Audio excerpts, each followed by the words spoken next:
Hey guys, it's Jen. Welcome. So today we are reacting to some Trendmood posts, the most recent ones up to this point. I don't closely follow super new trends, but yeah, once in a while I do get curious. So today's date is January 30th, so the posts that I'm referring to are the newest posts to this particular date. Side note, I do not have a YouTube Instagram. I only have a personal one. So if you guys know how to create an Instagram where your family and friends in real life cannot find you, please hit me up. I do want to create one for my channel, but I just have not gotten around to that. Maybe this year I will just sucker it up and create an Instagram, and because that'll be fun to connect with people through that format as well. So anyway, let's react to some stuff. The first post is a MAC post, and it looks like they are adding benefits to their members program. If you just join, you're automatically a lover, so you get special seasonal offers, points. Next level up is if you're devoted,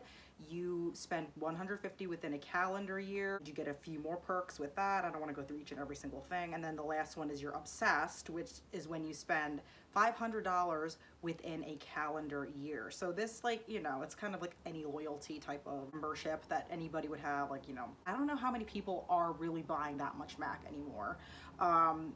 I could be wrong. I was a MAC girl when I first got into mid to higher end makeup. I was buying a lot of MAC back then. And yeah, I don't know, man. There's just been so many brands released between those days and now. I mean, I guess they're just trying to get more hype around the brand and trying to get more people to get back on the MAC train through this program. I don't know. And the thing is, they are like the OG brand. I don't even think they need to build themselves up, but I think they're just trying to kind of get themselves back out there even more, you know, and I think they have to with all the stuff that's been released. So I really appreciate their permanent line of lipstick and eyeshadow. A lot of brands discontinue a lot of things, so it's nice to kind of have that standard permanent line of product to kind of pick up if you ever in a million years run out of. But at this point, I don't know, it's tough, man. I have a place in my heart for MAC. There's a lot of stuff being put out now, so they're up against a lot these days. It's great that they're trying to do something, but don't know how much luck they're gonna have with it, but I'm sure there's those old school MAC stands or people who do really love the brand, so maybe they'll just benefit from this somehow. The next is the Dominique, what is the name of this? Jesus. Dominique Cosmetics Transition Palette, and it looks like this palette has just a bunch of neutral mattes, and some are kind of in the mauve. You can see it on the picture though. I think this is actually really pretty. There's something about this that I really like. I like the color scheme here. I do like that there is black in there and grays and also the mauves and some warmer tones in there. So I kind of like that a lot. I really think this is an attractive palette. I'm not sure how I feel about them being all matte, but I think it kind of goes. The palette looks really nice and cohesive because they're all matte. Usually I like a little bit of metallic, I like a little bit of shimmer and a variety. But I could kind of get down with this. If I was to get a staple palette, this would be a nice one to get, I think. I've heard really good things about this brand, but I find this to be really pretty. Usually I don't really care for palettes anymore. I don't really I'm not on the hunt for an eyeshadow palette or anything like that, but this one is really pretty. Be interested in trying it. I like the little names that they have. They're not really groundbreaking names like toffee, cinnamon, coffee beans, and chai, but I like coffee. I like it. I really do like this. Could be something that goes on a wish list at some point, but again, I'm not trying to be buying makeup. I did see this one somewhere else before and admired it, so we'll see, but that is a nice one. Here we have the, I guess it's called Anomaly. I guess it's brand new. Yes, it says new hair care brand. You shouldn't have to choose between what works and what's good for you or the planet. Formulas are vegan and clean with high performance ingredients. I guess the green, clean, earth friendly type of marketing. In this current line, there is a shampoo, a gentle shampoo, clarifying shampoo, hydrating shampoo, smoothing conditioner, shine conditioner, volume conditioner, dry shampoo, and a deep conditioning treatment mask. The first launch is $5.99, so I don't know if each thing is $5.99. I don't really know what they mean by that, but it's going to be at Target January 31st. I am looking to kind of upgrade my current shampoo. I use right now a Head and Shoulders one, and it does the job, so I wouldn't be closed off to trying a new type. I mean, this looks like a nice line. It seems affordable. It's not ridiculously priced, so I can get down with that. Yeah, I like the packaging on there. I think it looks like a decent thing to try out. I really don't have too much to say about hair care, to be honest with you. I'll give it a shot if I run out of my regular one, but I feel like there's so much shampoo out there. Like, I can probably use anything, and I don't know if I would see much of a difference. But it looks like a nice line, simple packaging. I wouldn't be against trying it out, but I'm not like, ooh, I need to try that Nominally shampoo regular. All right, moving on to the next one. Girlfriend can't find the brand. So we have a Pat McGrath product. This is called the Divine Rose 2 collection. A 10 pen palette, a quad, and a whole bunch of other stuff. First impression, I don't know. I think that it's nice. There is this like multi-chromal type of eyeshadow that is interesting. So you know how they always put like that one weird shade in there to make you be like, ooh, that's a really cool palette. I know they're like one of those like higher end type brands. My opinion towards like pink and mauve and all that, it's like if you have one palette with pinks and mauves, I feel like in general you kind of have them all. You know, I mean, no, I don't have a multi-chromal eyeshadow that looks like that. I'm kind of interested in seeing a close-up version of that color and see what that looks like, or see swatches of it or something. There's like brownish type of nude lipsticks. I don't know. I just feel like I'm not turned on by it. It's pretty, but it's definitely a pretty palette. That's the theme of February and all that with the pinks, but let me see how much this is. The palette itself is 58 bucks, which is like, there's a highlighter for $48. I'm not paying these prices for makeup these days, at least for this type of thing. Yeah, I don't know, pinks are pinks in my eyes. I don't really, and I feel like I have a lot of those shades too, and probably most of us do, so, but just curious about the little tiny multi-chromal eyeshadow there. So, all right, cool, moving on, what's next? Oh, Kylie Skin by Kylie Jenner. Okay, so doing a mini set. I mean, businesses will put out anything just because there's a holiday, but it's kind of like weird, putting out skincare that's themed for Valentine's Day. I mean, I guess if your significant other really loves skincare, it could be kind of cute to give a skincare set, but. So this is $85. $85, okay, Kylie. All right, for a mini vitamin C serum, a mini vanilla milk toner, face moisturizer, they're all minis, face moisturizer, foaming face wash, coconut body scrub, coconut body lotion, mini eye cream, and mini walnut face scrub. I'm not against like a travel set of skincare, and I just don't know if I would pay 85 bucks for that though. That's a lot, man. I don't know that Kylie Skin was like, I'm not really sure, but it just seems kind of expensive for like a bunch of minis.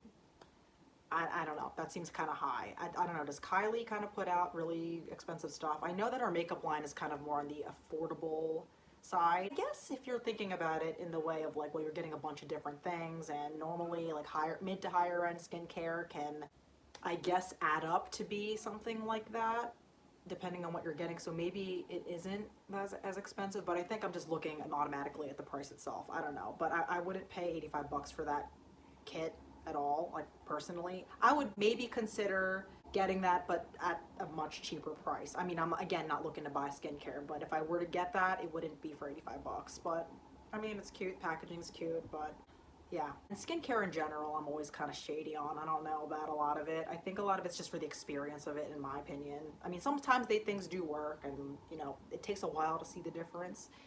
But yeah, you're paying 85 for a bunch of samples. Hey, maybe it's good, I don't know. All right, so OGX, so they're coming out with a keratin smoothing oil shampoo. It's supposed to tame frizz, strengthen, improve flexibility, protect against humidity, add shine. I mean, I feel like a lot of hair products do all of this, right? Like, isn't that what they all kind of do or claim to do? I've tried stuff by OGX before. I have. I feel like they're kind of that drugstore brand that a lot of people kind of randomly pick up. I was never like floored by any of them, but they were just products that I would just slap on and call it a day.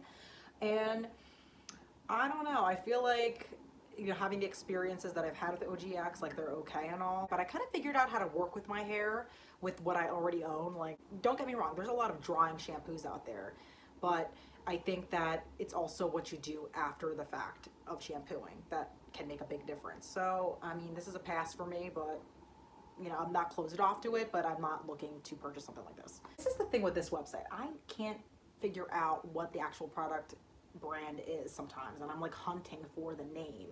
It's like, am I tripping right now? Like, I know I can read, right? This is the brand, I guess, called P. Louise. Never heard of this brand, but it is called the Season of Love New Love Tapes collection.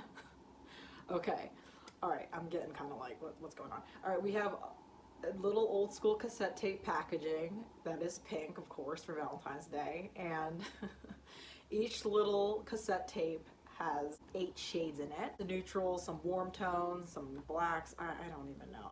But this is all packaging. Like, I don't think I can't do all that. Like, the packaging, I guess, is cute, but I'm not, they're just a bunch of neutrals. So, don't know anything about this brand. I think it's like, I don't know if it's like a quality brand. I don't know anything about it. I don't know if I'm not sure. But if you're looking to buy a neutral palette and you're really into like old school vibes, like, hey, why not? But not my gig anymore, man. Not my gig. And I'll use any neutral palette. Let's just be real here. But I don't know. I can't do this kind of thing anymore. Next, this one is by KVD Vegan Beauty. I don't know. How are we feeling, guys, about Kat Von D cosmetics right now? I don't hear too much about them. I know she left the brand and like they rebranded, I guess, to this vegan type of situation, but I'm not hearing much about them otherwise. Like, I don't know if people are liking this or not. I think their liner did have a good reputation, the old one at least, from before they rebranded and stuff. So I'm not really sure. I mean, it looks like a nice eyeliner. Limited edition packaging to celebrate a good cause. Donating it, I guess, to girls around the world. Girls around the world become leaders. I don't want to like hate on anybody who's trying to like put money towards a good cause, you know what I mean? So I'm not gonna diss that, but I still don't think it's enough for me to buy a black eyeliner right now. I am kind of in the market for a black eyeliner at some point. I have like a really old Physicians Formula one that I probably should declutter, but I won't because that's how I am.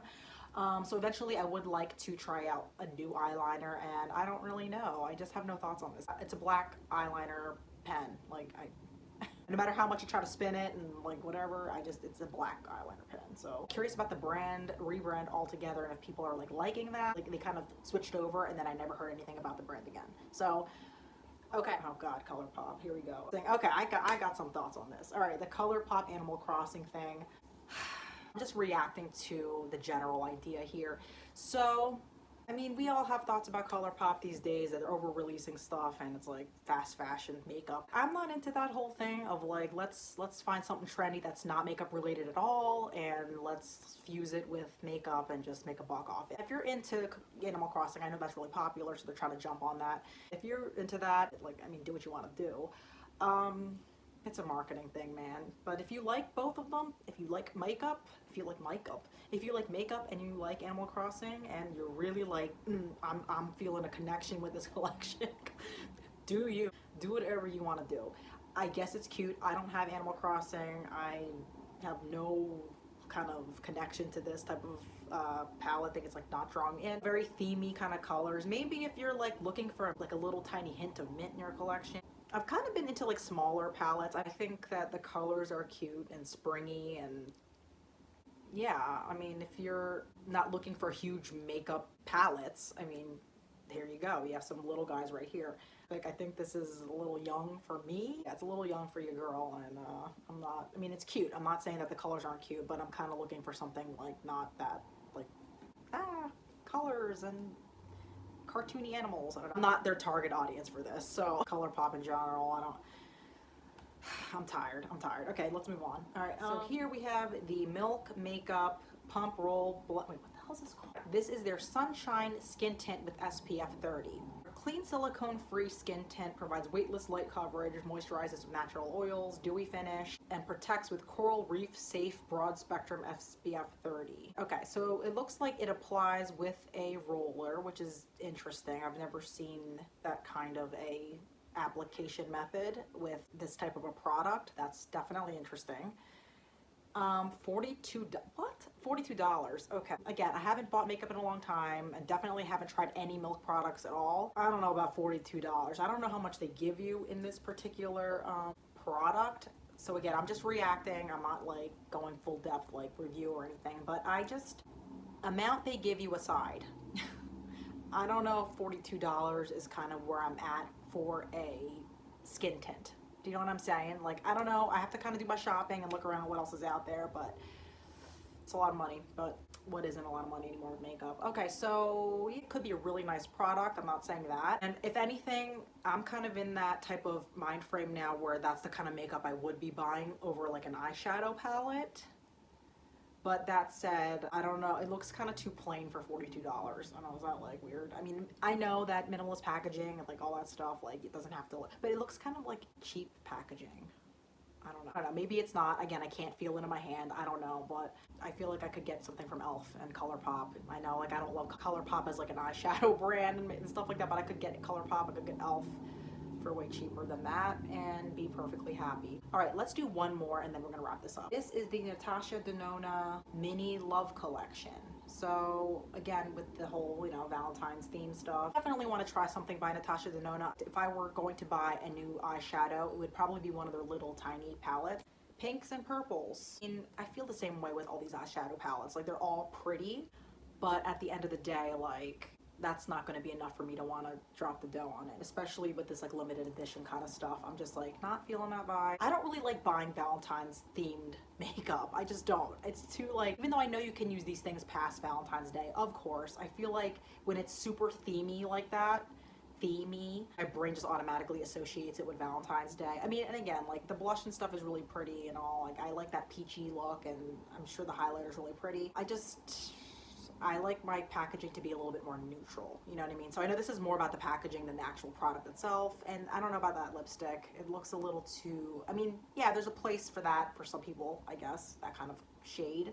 I don't know though. Again, it's just pink makeup, packaging, I don't know. But yeah, I'm not saying that the products aren't nice. Again, I'm sure they're great, but I just kind of like, you know, and you know, next month everything's gonna be green because of St. Patrick's Day. I don't know. I'm just kind of like whatever. I would probably walk right past this in the store and just stick with their regular line of makeup. And if I would even get any of that stuff, I'm curious to try their stuff, but I wouldn't be trying it this way. You know what I mean? I think I've talked enough about all these releases. Like the Dominique one, I really liked. That's all that really kind of caught my eye personally out of all these. I think a lot of these are really pretty, and you know, new makeup always looks fun and pretty, whatever, but that would be the one thing that I would probably maybe consider getting for real out of all of these. So this is my first reaction video to stuff, and I hope to do more of these in the future if people actually give a crap about what I think about this stuff. I had fun doing it. I need to get my thoughts together a little bit better. Maybe I'll do a preview beforehand so I'm not like, where's the brand? What's this called? But those are my thoughts for now. I hope you guys enjoyed this video. I hope you come back for my next video. Please consider liking and subscribing, and I will catch you guys in my next one. Bye.